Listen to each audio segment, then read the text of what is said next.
আসসালামু আলাইকুম রহমতুল্লাহ বরকাত। 15 নম্বর ভিডিও ক্লিপে আমরা জানবো সুমাইয়া ইবনে খাইয়াত আম্মার ইবনে ইয়াসিরের মা সম্পর্কে রাদিয়াল্লাহু তাআলা আনহুম। তিনিও জান্নাতের সুসংবাদ পেয়েছেন এমন মহিলা। তিনি আবু হুযায়ফা ইবনে মুগীরা আল মখজুমি, আবু হুযায়ফা ইবনে মুগীরার কি ছিলেন?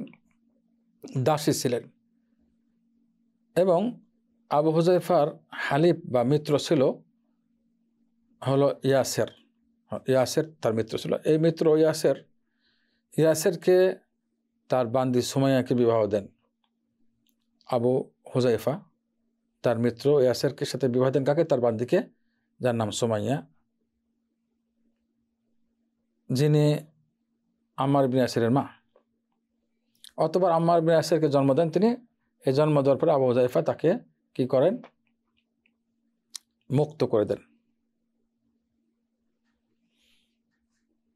তিনি ইসলাম গ্রহণের পর অনেক আযাব সহ্য করেছেন, অনেক বেশি আযাব, এবং তিনি ইসলামের প্রথম শহীদা, শাহাদাত বর্ণনা করেন। কঠিন আযাব। জাবের রাদিয়াল্লাহু তাআলা আনহু থেকে বর্ণিত, রাসূলুল্লাহ সাল্লাল্লাহু আলাইহি ওয়াসাল্লাম আম্মার রাদিয়াল্লাহু তাআলা আনহু এবং তার পরিবারের পাশে দিয়ে যাচ্ছিলেন, তাদের কঠিন আযাব দেওয়া হচ্ছিল।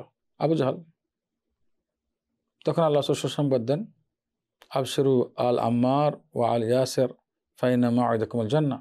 তোমরা সবর করো আম্মারের পরিবার এবং ইয়াসিরের পরিবার, তোমাদের ঠিকানা হলো জান্নাত। সহিহ সিরাত নববিয়া পৃষ্ঠা নাম্বার 154। এটা গেল সুমাইয়া ইবনে খাইয়াতের ঘটনা। মুরসাল বর্ণনা মুজাহিদ থেকে বর্ণনা আছে, তিনি সুমাইয়াকে আবু জাহল তার বল্লম দিয়ে তার লজ্জাস্থানে আঘাত করে এবং তিনি মারা যান। খুব দুর্বল অবস্থায়, বৃদ্ধ অবস্থায় এই ঘটনা ঘটেছে। ইসলামের প্রথম শহীদা তিনি। এটাকে মুরসাল বর্ণনা করেছেন মুজাহিদ থেকে অনেকে। ইবনে সাদ তাবাকাতের মধ্যে বর্ণনা করেছেন এবং ইবনে কাসির ওটাকে মুরসাল বলেছেন। আসসালামু আলাইকুম রহমতুল্লাহ বরকাতুহু।